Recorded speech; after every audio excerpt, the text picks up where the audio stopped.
Okay, so we're going to go ahead and start. My name is Philipe Moriel. I'm an assistant professor here at the Ranch Cattle Research and Education Center. Thank you very much, everybody, for registering and also for the people attending the webinar in person.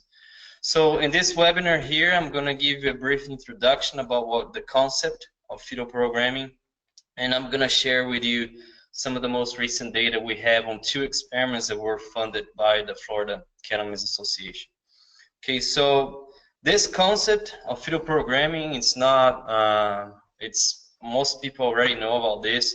This is the idea that changing the nutrition of a pregnant cow can change how the calf developed during the gestation, and that can predetermine how this calf will perform after birth. For example, we can change their health, we can change the reproductive performance of the heifers, and also the carcass quality of the steers.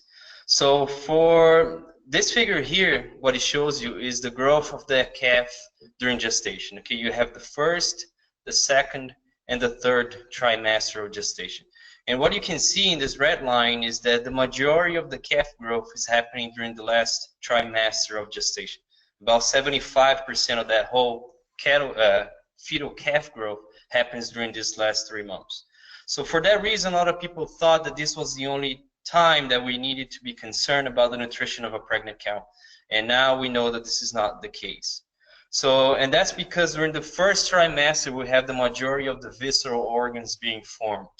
For example, pancreas, liver, the ovaries, testicles, all of them, they begin to form during the first 3 months of gestation. So even though the nutritional requirement for that fetus is really close to 0, changing the nutrition of the cow can lead to changes in the development of those organs. And but after that, we also have the formation of other organs, other tissues, for example, muscle and adipose tissue. Muscle, it starts to form from mid until late gestation. Primarily, most of the muscle fibers are being formed during the mid gestation, okay, between 3 to 6 months of gestation. And one thing that is unique about muscle development is that all the muscle fibers are formed during gestation. After birth, the calf only increases the size of each muscle fiber. That means that all the muscle fibers will be formed during gestation. If you have a nutrient restriction that decreases the formation of muscle fibers, that calf after birth might not be able to compensate for that. Okay, so all the muscle fiber numbers will be formed during gestation. So it's critical that we provide the adequate nutrition to this cow. And another point I want to make is that the adipose tissue, okay, the tissue that will be responsible for accumulating fat, for example, intramuscular fat or marbling scores, all of those cells, the majority of those cells, they begin to form during late gestation. So each organ has a different critical window for development.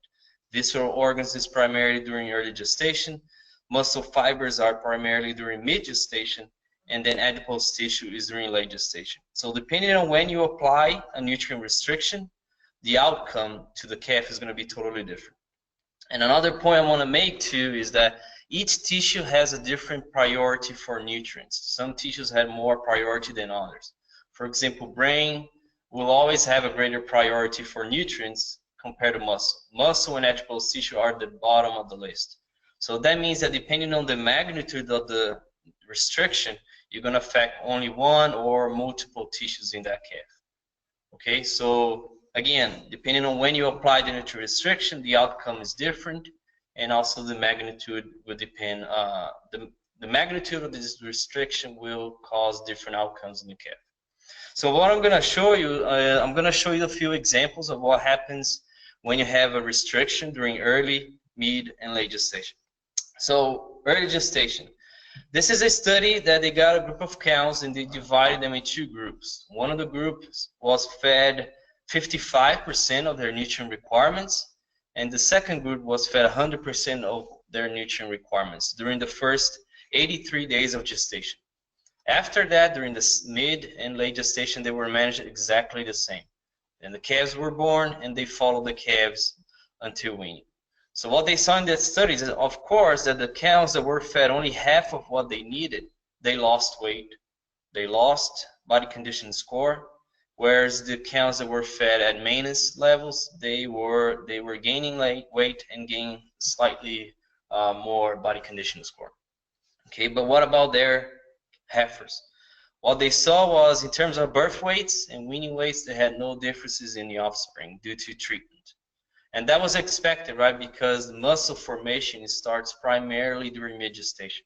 So those researchers, they were expecting that birth weights and weaning weights wouldn't be affected. But when they look at some of the visceral organs, for example, lungs, they saw that the animals born to cows that were provided only half of their requirement during the first trimester of gestation, they had smaller lungs. In this study, that difference in lung size did not affect their performance, but we could, let's imagine that this calf goes to a feedlot situation, right, and then develops BRD, bovine respiratory disease, and let's say that both of them develop pneumonia. It's very unlikely that those two calves will have the same performance during that situation. Unfortunately, this study was done only once, and they don't have any replication on a commercial situation to see that challenge those animals to see if we actually will observe differences on their performance. But this is just one example that changing the nutrition during early gestation can have an outcome in the calf after birth. Now, what about mid-gestation? In this study here, they got a group of cows that the only difference between them is the quality of the pasture that they grazed during mid-gestation. So during mid-gestation, half of the cows grazed on native pastures that were in lower quality, less protein, less digestible, or half of the cows that were grazing on an improved pastures or that were irrigated and fertilized. Okay, but besides that period, mid-gestation, everything was the same. They were measured exactly the same before and during late gestation and after birth. So what they saw in that study is that the cows that were supplemented, that were grazing on improved pastures during mid-gestation, their calves were heavier at weaning, heavier at slaughter, and they also had heavier carcass weights. Okay, and that it's in agreement with our first slides that I showed you, that when you improve the nutrition during mid-gestation, you might be affecting the formation of muscle tissue. Now, what about late gestation? This is when the majority of the studies were done. A lot of people thought that this was the only time that really mattered in terms of calf performance. So in here, this table, we have 3 studies that had exactly the same experimental design. They had a group of cows, and then half of the cows did not receive any supplementation during late gestation, and half of them received about 1 pound of a protein supplement for the last 90 days of gestation. Okay, that's the only difference between those 2 groups, 1 pound or nothing during late gestation. So what they saw is that out of those 3 studies, okay, the animals that were born to cows that received the supplementation, the steers were heavier at weaning in 3 of those 3 studies. In 2 of those 3 studies, the steers born to cows that received supplementation, they had heavier carcass weights. In 1 of them, they had greater carcasses, grading choice, and also greater marbling scores. So that's in agreement with that slide that I showed you, that muscle continues to develop during late gestation, but also adipose tissue, okay, the intramuscular fat that will be responsible for marbling scores, they are forming during this last 3 months of gestation. Okay, and in this case, when we provided supplementation, we enhanced the performance of the offspring. They also saw that 10 times more calves had to be treated against respiratory disease during the feedlot if they were born to cows that did not receive supplementation before calving. Okay, that shows you that not only growth performance is being affected, but it seems that the immune system of the calves can also be manipulated by changing the nutrition of the cow during gestation. What about heifers, right? In 2 of those studies, they also evaluated the performance of the heifers, and what they saw, and again, the cows, they received or not 1 pound of a protein supplement during the last 90 days of gestation. So in those 2 studies, the heifers that were born to cows that received the protein supplementation, they were heavier at weaning, they achieved puberty sooner, and they had greater pregnancy rates. Okay. Not only that, they also saw that the heifers that were born to cows that received the supplementation, 77% of those heifers, 3/4 of those heifers calved during the first 21 days of their calving season. compared to only 49% of those born to cows that did not receive supplementation. That shows you that not only affecting how they're growing, but also the number of heifers getting pregnant and how soon they get pregnant. And we know that we want heifers to get pregnant as soon as possible so that the calves, at the time of weaning, they're older and heavier. They also have more time to recover before the next breeding season. Okay, so all of those studies, they indicate that when we change the nutrition of a cow, we can impact the performance of the animals. But one thing that is unique about those studies is that all of them were done with Bos Taurus cows, okay, Angus or Hereford crosses. None of them utilize animals with a Bos Indicus influence, for example, Brahman influence. And also, all of those studies, they were done in either Midwest of the United States or West United States. None of those studies were done in Southeast. So we don't have any study using our genetics and our environment and our nutrition. So honestly, we don't know if we also have the same responses here in our region. We don't know if our animals will respond to nutrition during gestation, and if they do, we don't know the magnitude of that response. So that's the main goal of our the next two studies that I'm going to show you, is to see, are we going to see any effect of fetal programming? And if we do, what's the magnitude that we are going to observe here at the station? So both of those studies, they were funded by the Florida Cattleman Association. We are in our first year now, but we were successful to get funds for next year too. So here in Ona, traditionally, what we do is we don't provide any supplementation before calving. Okay, our cows, we wean the calves in July and August, and the majority of the cows start calving in November. And usually that's when we start the supplementation of about 4 pounds of molasses dry matter per cow per day until the end of the breeding season in March. Okay, we don't provide any supplementation before calving, and no supplementation except for trace minerals after the end of the breeding season. Okay, so that's a total amount of 600 pounds per cow of supplementation. So, and in the figure here, I'm showing you how the body condition score of those cows usually behave. So by July, by the time of weaning, they are usually around 4.5 on a body condition score. But after weaning, they rapidly increase to about 5.5. And our majority of our cows are calving between 5 and 5.5 without any supplementation before calving. Okay, so in theory, they don't need supplementation. So the idea of our treatment, now we're going to do a year-round supplementation. So instead of providing that 600 pounds just during the winter time here, we're going to spread that supplementation throughout the entire year. So in early summer, they're going to get about half of a pound of a protein energy supplement per day. Then we bump it up to 1.5 during the last 3 months of gestation. Then we increase to about 3 pounds per cow per day during the breeding season. And then as soon as the breeding season is done in March, we decrease to 1/2 pound. Okay, so the total amount is exactly the same, and the amount is changing according to the nutritional composition of the pastures. The periods that we have a lower composition, we provide more. Periods that we have a better composition, we're providing a little less. But remember, the total amount is exactly the same. And why we're doing this? We believe that by stretching the supplementation throughout the entire year, those cows, they will calve in November with a greater body condition score compared to those that were not getting any supplementation before calving. Okay, and then we know the body condition score of calving is one of the primary, it's probably the primary factor that determines the pregnancy rates of cows during the next breeding season. So with that, we believe that by improving their body condition at calving, we're going to improve their pregnancy rates. And we're improving their plane of nutrition throughout the entire gestation. So we believe that this is going to have an effect on how the calf develops during gestation, and they might lead to a better performance after birth. And then in this study, we also added a third treatment that here in green, that's also a year-round supplementation, but instead of using molasses, we're going to use cubes, range cubes. And the reason for that treatment is that we want to compare, we want to see if there's any effect of supplement composition.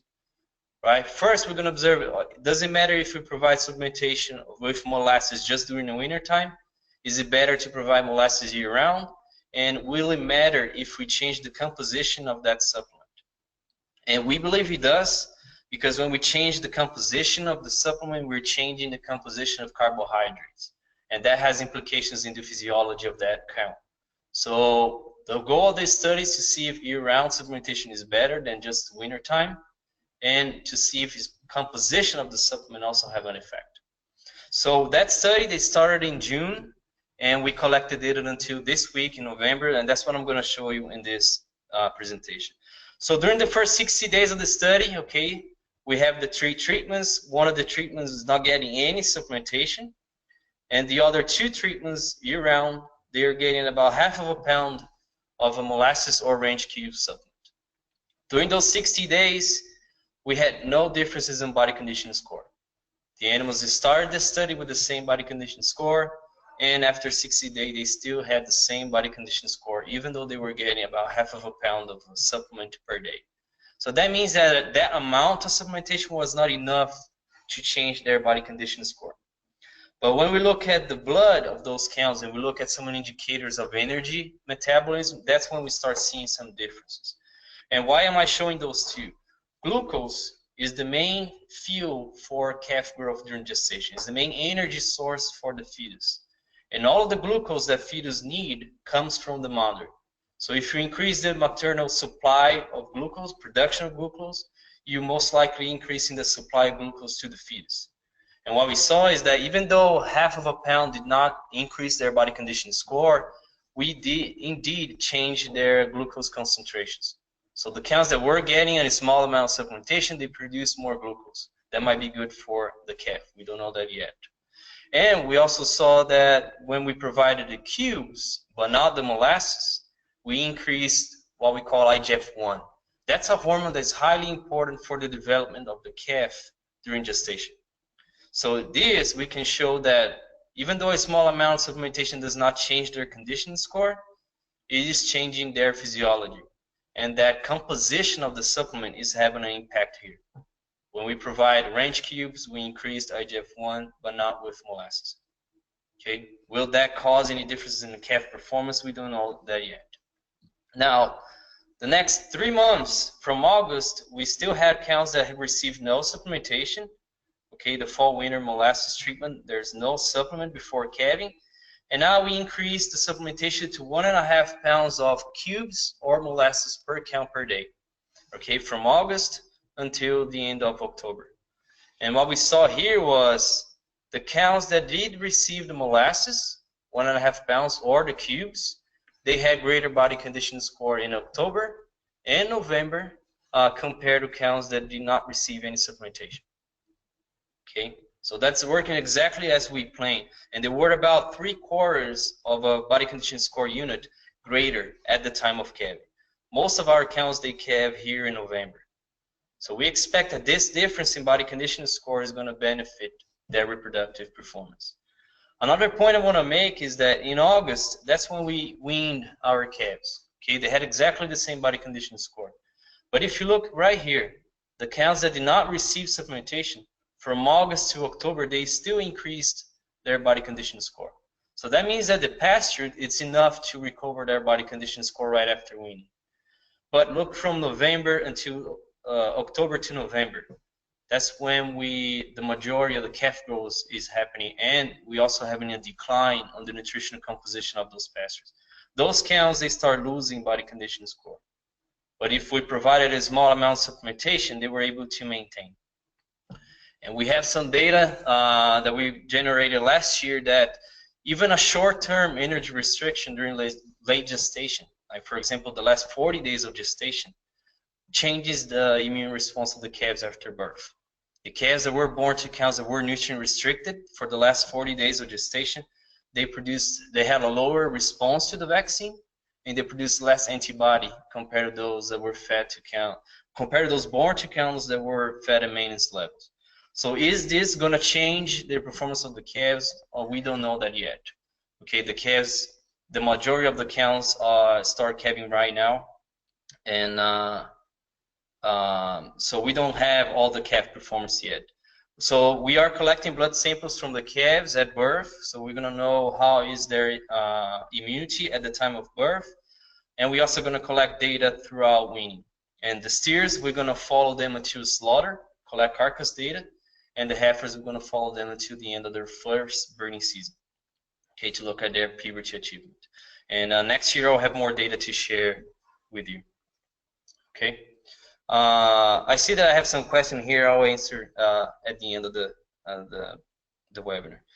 So now our second study. This study here, we're going to focus only during late gestation. Okay, so this figure, it shows you the energy requirement of a cow that is weaning the calf in July and calving around November. So what you can see here is that from weaning until calving, there's an exponential increase in their energy requirements. Okay, then that's because the calf growth is happening right here. The majority of the calf growth is happening between July and November for this cow. So, and I just told you that traditionally here, we don't provide any supplementation before calving. So you'll see that one of our treatments doesn't receive any supplementation during the next 12 weeks after weaning. And now we're going to look at late gestation. So our second treatment is we provided 2.25 pounds of distillers grains per cow per day for the next 12 weeks after weaning. That's a total amount of 189 pounds of a supplement for this cow. Okay. Let me minimize here. All right. So with this treatment here, we just want to see if providing more supplement before calving, if we can increase their body condition score at the time of calving. And if it does, will it be enough to affect pregnancy rates, and will also cause any differences in calf performance. Now we added a third treatment that instead of providing for 12 weeks, we wanted to be more cost effective. So now what we did, our third treatment, we're going to provide 4.5 pounds of the distillers, but for only 6 weeks after weaning. So it's the same total amount, 189 pounds, but now we're concentrating all of that supplementation during the first 6 weeks after weaning. And the idea behind that is that we're going to reduce labor by half. And this is also the period of lowest nutrient requirement for this cow. So we expect that with the same amount of supplementation, we're going to put more weight, more body condition score on these cows, and reduce our labor by half. Okay. Now, this study here started in August, and we just collected the data in November. So again, at the start of the study, those cows, they had exactly the same body condition score, just like as we planned. All right, but the cows that received the supplementation, they had a greater body condition score in October and November compared to those that were not supplemented. So just like the previous study that I showed you, when we start providing supplementation before calving, we improved their body condition score. But in this study here, we improved their body condition score by almost 1 unit.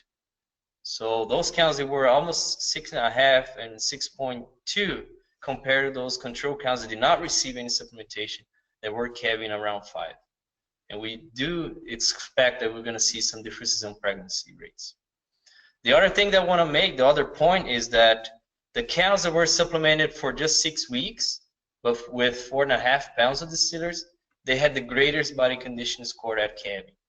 So we increased the body condition score at the greatest level by shortening the amount of supplementation and concentrating right after weaning. So in terms of cow performance before calving, it's working exactly as we planned. When we supplement, we increase body condition score, and it seems that it's slightly better if we just concentrate the supplementation right after weaning. All right, and again, those calves, they start to be born right now. We are collecting blood samples. We're going to follow this series until slaughter, and the heifers until the end of their first calving season. Okay, so the next time I do this webinar will be sometime in the spring of next year. I'll be sharing more data with you, and I will definitely have data on the calf performance to see if we also have any impact. Okay, so with that, I would like to take any questions from the audience here.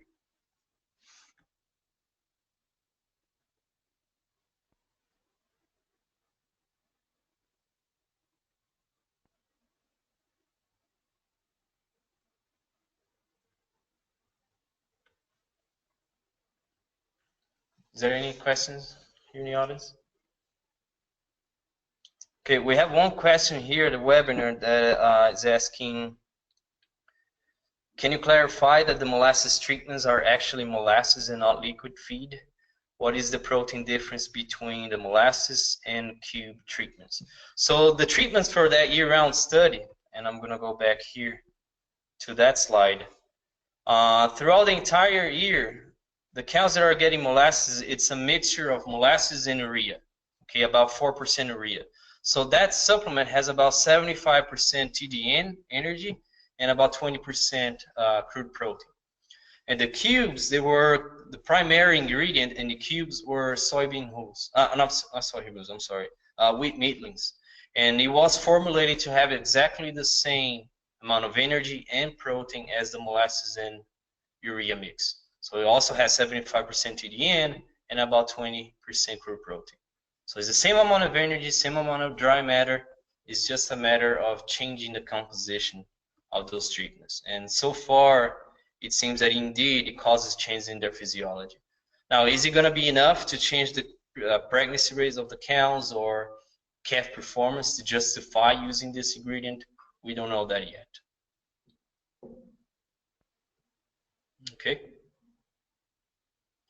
So if anybody has any other question, you can please feel free to email me. And again, my email is at the bottom of this slide. And you guys can either contact the station or send me an email if you have any further questions. All right. Thank you very much.